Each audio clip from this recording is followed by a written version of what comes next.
అరే శ్యామల, అంటే తమ ట్విట్టర్ ఐడి ఇదే కదా, ఈ మధ్యన ప్రమోషన్స్ లేకుండా బాగా విలవెల్లాడిపోతున్నట్లున్నా, అందుకే ప్రమోట్ చేద్దామని చెప్పేసి నేనే అంటే నీ ట్విట్టర్ ఐడిని ప్రమోట్ చేస్తున్నాను అనమాట. ఏంటక్క ఏమంటున్నావు?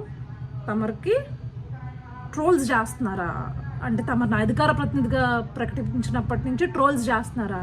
అసలు మమ్మల్ని ఎలా ట్రోల్స్ చేశారో తెలుసా నీకు? గత 5 ఏళ్లుగా మా పైన, మరి ముఖ్యంగా తెలుగుదేశం పార్టీ మహిళా కార్యకర్తల పైన అయితే న్యూడ్ ఫొటోస్ మార్ఫ్ చేసి ఏకంగా సాక్షి ఛానల్ నుంచి మా పైన ఆర్టికల్స్ తయారు చేయించి వదిలి మమ్మల్ని అంత దారుణంగా మానసికంగా హింసించారు.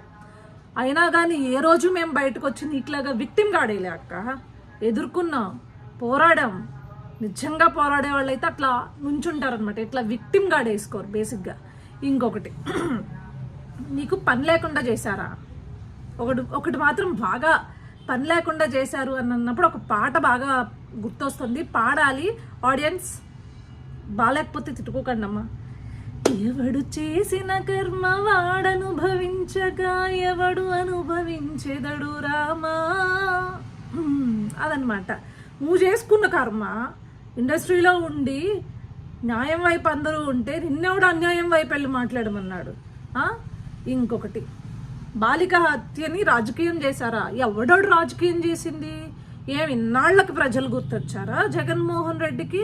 వాళ్ళ నాన్న థూ అని ఊసాడు రాజకీయం చేయొద్దు అని చెప్పేసి, మా ఇళ్ళకి ఎవరు రావద్దు అని చెప్పేసి రాజకీయం చేయొద్దు అని థూ అని ఊసాడు. మేము పిల్ల పోయిన బాధలో మేమున్నాం, ఇంకా మమ్మల్ని బాధ పెట్టద్దు అన్నాడు. మీ ఓడి రోజు నేను వెళ్తా అక్కడికి అని చెప్పేసి ఎందుకు ప్రకటించాడు? వాళ్ళు వద్దు అంటున్నా, ఎందుకు మూసుకుని ఇంట్లో కూర్చున్నాడు? ఎందుకంటే వాళ్ళ ఇంట్లో వాళ్ళు మిమ్మల్ని ఊస్తే మీరు ఇంట్లో కూర్చున్నారు. ఏ రోజున ముఖ్యమంత్రిగా ఉన్నప్పుడు ఇట్లా అభాగ్యులు ఎవరైతే బలైపోయారో, ఎవరైతే అత్యాచారాలకి హత్యలకి గురి కాబడ్డారో వాళ్ళని కనీసం ఏ రోజన్నా పట్టించుకున్నాడా?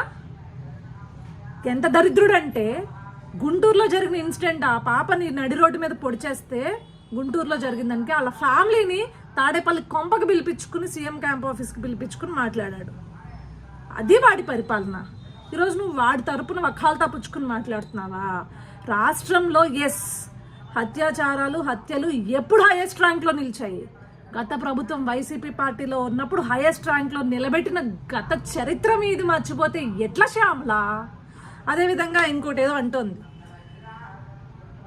ఏంటండి తెలుగుదేశం పార్టీకి సంబంధించిన లీడర్ పైన ఏదేదో అని చెప్పేసి చెప్పింది. అది ఎంతవరకు ఆ న్యూస్ వాస్తవం లేదనేది నాకు తెలియదు, కానీ తమరు చెప్పిన దానికి ఒక చిన్న ఇన్సిడెంట్ అయితే చెప్తాను అక్క. చిన్నది కాదు, పెద్దదే. గత ప్రభుత్వంలో ఎమ్మెల్సీ అనంతబాబు దళితుడిని చంపేసి డోర్ డెలివరీ చేస్తే సిగ్గు లేకుండా ఇంకా కొంపలో పెట్టుకొని డిన్నర్లు తినుకుంటూ కూర్చుని సస్పెండ్ కూడా చేశానని చెప్పేసి ఒక లెటర్ ఇచ్చి, అయినా కూడా వెనకాలే ఎలక్షన్స్ అప్పుడు చుట్టూ తిప్పుకుని ఏకంగా బస్సుల్లో ఎక్కించుకుని, ఆ బాపతు తెలుగుదేశం పార్టీలో ఉండదు. ఎవడైనా సరే తప్పు చేస్తే వెంటనే సస్పెండ్ చేసి వాళ్ళని ఖచ్చితంగా శిక్షించే విధంగా చర్యలు తీసుకునే పార్టీ తెలుగుదేశం పార్టీ. దమ్ముగా మేము చెప్తాము.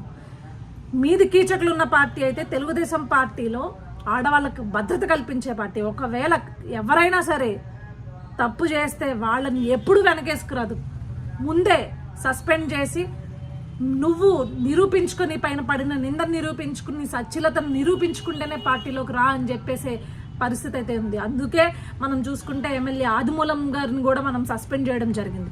సో ఇది పరిస్థితి. ఆమె ఈరోజు కోర్టులోకి వెళ్ళి ఇదంతా తప్పుడు కేసు అని చెప్పేసి ఆమె ఒప్పుకుంది, ఆ మహిళ ఒప్పుకుంది. సో ఇలాంటి నిజమైన రాజకీయాలు చేసే పద్ధతి మీద అయితే దమ్ముగా నిజాయితీతో ఆడబిడ్డలకి రక్షణ కోసం పనిచేసే రాజకీయం చంద్రబాబు నాయుడు గారిది అనమాట. ఇంకొకసారి ప్రెస్ మీట్ ముందుకు వచ్చేటప్పుడు పిలువక్క మమ్మల్ని, మా లాంటి వాళ్ళందరికీ కొంచెం ఇన్ఫార్మ్ చేయి, ఎందుకంటే ఇన్పుట్స్ ఇస్తాం.